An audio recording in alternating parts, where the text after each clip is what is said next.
আসসালামু আলাইকুম। প্রিয় দর্শক, এ কথা এখন মোটামুটি সবার কাছেই স্পষ্ট, সবার কাছেই পরিষ্কার যে সরকারের চাপেই রাষ্ট্রপতি শাহাবুদ্দিনকে পদত্যাগ করতে হয়েছে, পদত্যাগে তিনি বাধ্য হয়েছেন। এখন এই মুহূর্তে এসে আরও বেশ কিছু প্রশ্ন গুরুতর হয়ে দেখা দিয়েছে। অনেকের মনেই এই ধরনের প্রশ্ন উঠছে যে কেন তাকে শুক্রবারের মধ্যেই পদত্যাগ করতে হলো? দুদিন পরে করলে কী সমস্যা ছিল? কেন স্পিকার হাফিজউদ্দিন আহমেদকে পূর্ব নির্ধারিত দিনে ফেরার দুদিন আগেই দেশে চলে আসতে হলো সরকারের বিশেষ নির্দেশনায়? তিনি তো চিকিৎসার জন্য বাইরে গিয়েছিলেন, তাই না? তার রোববারে ফেরার কথা ছিল। এর পরের প্রশ্ন হচ্ছে, রাষ্ট্রপতি শাহাবুদ্দিনের পর এবার কাকে ফায়ার করা হবে বা স্যাক করা হবে? রাষ্ট্রপতি মোহাম্মদ শাহাবুদ্দিন শুক্রবার পদত্যাগের কারণ হিসেবে তার যে পদত্যাগপত্র, সেখানে তিনি শারীরিক অসুস্থতার কথা তুলে ধরেছেন। রাষ্ট্রপতি মোহাম্মদ শাহাবুদ্দিন যে পদত্যাগপত্র দিয়েছেন, সেখানে তিনি তার শারীরিক অসুস্থতার কারণে রাষ্ট্রপতি মোহাম্মদ শাহাবুদ্দিন যে পদত্যাগপত্র দিয়েছেন তা আপনারা সবাই দেখেছেন। সেখানে তিনি শারীরিক অসুস্থতাকে পদত্যাগের কারণ হিসেবে উল্লেখ করেছেন, এবং তিনি যে শারীরিক অসুস্থতাকেই কারণ হিসেবে উল্লেখ করবেন এটাও গত 2 দিন ধরে মোটামুটি জানা যাচ্ছিল। এবং পদত্যাগপত্রে বিরল রোগ সহ মোট 5টি রোগের কথা তিনি উল্লেখ করেছেন। তার মধ্যে বিশেষ একটি বিষয় উল্লেখ করেছেন, মাঝে মাঝে তিনি ক্ষণিকের জন্য অচেতন হয়ে পড়েন। বিরল এই রোগের নাম হচ্ছে অটোনমিক নিউরোপ্যাথি। অথচ পদত্যাগপত্র তিনি দিলেন শুক্রবার 5টার দিকে, তার মাত্র কয়েক ঘন্টা আগে বৃহস্পতিবার সন্ধ্যার দিকে ডেইলি স্টারের পক্ষ থেকে শাহাবুদ্দিন সাহেবকে ফোন দেওয়া হয়েছিল। তিনি পদত্যাগ করছেন কিনা এমনটা জানতে চাইলে রাষ্ট্রপতি বললেন, দেখতে পাবেন। প্রশ্নটা বিব্রতকর। অর্থাৎ তাকে যে কোন পরিস্থিতিতে পদত্যাগ করতে হচ্ছে, কোন ধরনের চাপের মুখে এসে তাকে সিদ্ধান্ত নিতে হচ্ছে, তার দুটি শব্দতেই পরিষ্কার হয়ে উঠেছে। প্রশ্নটা বিব্রতকর।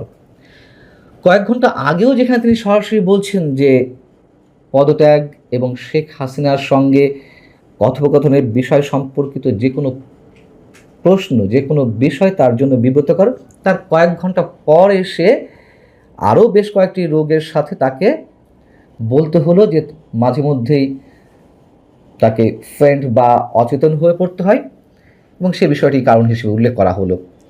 অতএব পরিষ্কার, এটি নিয়ে আর কোনো দ্বন্দ্ব নেই যে তাকে কতটা চাপের মুখে শুক্রবারের মধ্যেই পদত্যাগ করতে হয়েছে। শুক্রবার বিষয়টি আবার পরে আসছি। তার যে পদত্যাগের বিষয়টি, এর পেছনের কারণ, সে বিষয়ে আবার রয়টার্স এরই মধ্যে শুক্রবার একটি যে রিপোর্ট প্রকাশ করেছে তার মধ্যে মোটামুটি পরিষ্কার করে তোলা হয়েছে। রয়টার্স তার রিপোর্টে এক জায়গায় বলছে, শাহাবুদ্দিনের পদত্যাগের ফলে হাসিনার পরিকল্পিত প্রত্যাবর্তনের 5 মাস আগে উচ্চ পদে, রাষ্ট্রের বা সরকারের উচ্চ পদে তার আর কোনো মিত্র থাকবে না। তার দল আওয়ামী লীগ নিষিদ্ধ এবং 2024 সালে একটি মারাত্মক ছাত্র নেতৃত্বাধীন অভ্যুত্থানে তার সরকার ক্ষমতাচ্যুত হওয়ার পর থেকে দলটির অনেক নেতা ও কর্মী কারারুদ্ধ হয়েছেন বা আত্মগোপন করে আছেন। শেখ হাসিনা যেহেতু ডিসেম্বরে ফেরার ঘোষণা দিয়েছেন, সেই হিসেব করে তারা বলছে যে 5 মাস আগে রাষ্ট্রপতির শাহাবুদ্দিনের পদত্যাগের মাধ্যমে সাবেক প্রধানমন্ত্রীর কোনো বিশ্বস্ত বা আর কোনো মিত্র উচ্চ পদের এমন কেউ রইল না। রাষ্ট্রপতি হিসেবে শাহাবুদ্দিন সাহেবকে টিকে থাকার প্রধান শক্তি কে ছিলেন? প্রধান শক্তি অবশ্যই সেনাপ্রধান জেনারেল ওয়াকারুজ্জামান। বিএনপিও চেয়েছিল ফর দ্য টাইম বিং অবশ্যই যেন রাষ্ট্রপতি টিকে থাকেন, বর্তমান রাষ্ট্রপতি মানে যিনি সদ্য সাবেক হয়েছেন। আবার কোত্থেকে সে রাষ্ট্রপতি পদে বসবে, তখন নানান ধরনের ঝামেলা হবে। বিএনপির সমর্থন থাকলেও মূল ভূমিকায় ছিলেন জেনারেল ওয়াকারুজ্জামান। তিনি এই মুহূর্তে তুরস্ক সফরে রয়েছেন 5 দিনের জন্য। গিয়েছেন 19শে জুলাই, ফিরবেন 26শে জুলাই। এখান থেকে কি কোনো কারণ স্পষ্ট হয়ে ওঠে যে কেন শুক্রবারের মধ্যেই তাকে শাহাবুদ্দিন সাহেবকে পদত্যাগ করতে হলো? জামায়াত এবং এনসিপির প্রধান 2 টার্গেট ছিল শাহাবুদ্দিন সাহেব, সদ্য সাবেক রাষ্ট্রপতি, এবং বর্তমান সেনাপ্রধান জেনারেল ওয়াকারুজ্জামান। মোহাম্মদ শাহাবুদ্দিনকে এরই মধ্যে গ্রেপ্তারের দাবি জানানো হয়েছে ইনকিলাব মঞ্চ এবং এনসিপির পক্ষ থেকে। এনসিপির সংবাদ সম্মেলন করে বলছে, অবিলম্বে এই শাহাবুদ্দিন চুপ্পুকে গ্রেপ্তার করতে হবে এবং বিচারের আওতায় নিয়ে আসতে হবে। আমরা দেখেছি যে তিনি তার যে পদত্যাগপত্র, সেখানে যে ন্যারেটিভ তিনি টেনেছেন সেগুলো আসলে অপ্রাসঙ্গিক। অসুস্থতার অজুহাতের কথা বললেও তার পদত্যাগপত্রের মধ্যে এমনভাবে তিনি ন্যারেটিভ সাজিয়েছেন যেটা আসলে তার জন্য একটা সেফ এক্সিটের জায়গা তৈরি করতে পারে। তিনি কি বলেছেন? তিনি সাংবিধানিক ধারাবাহিকতা রক্ষা করেছেন, তিনিও দেশকে সাংবিধানিক সংকটের মধ্যে ফেলতে দেননি, ইত্যাদি ইত্যাদি। কিন্তু কথাগুলো তো সত্য। তিনি সাবেক প্রধান বিচারপতির যে 106 অনুচ্ছেদের রেফারেন্সে ডক্টর ইউনূস সরকার শপথ নিল, সেটা তো রাষ্ট্রপতি শাহাবুদ্দিনের মাধ্যমে। তো এখন রাষ্ট্রপতি শাহাবুদ্দিন আবার অনেক কিছু করেছেন, ন্যারেটিভ তৈরি করেছেন, এগুলো বলা হচ্ছে, সেগুলো অন্য বিষয়।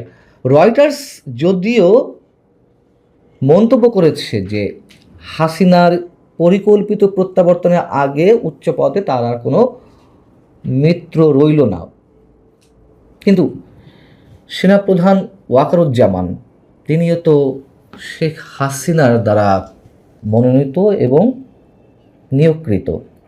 রাষ্ট্রপতি শাহাবুদ্দিনের উপরে একটা সময় পর্যন্ত বিএনপি আস্থা রাখছিল, সেটি বলবো না, তাকে কাজে লাগিয়েছে এবং আমরা সবাই জানি তাকে যেতে হবে। এর পরে টার্গেট তাহলে কে?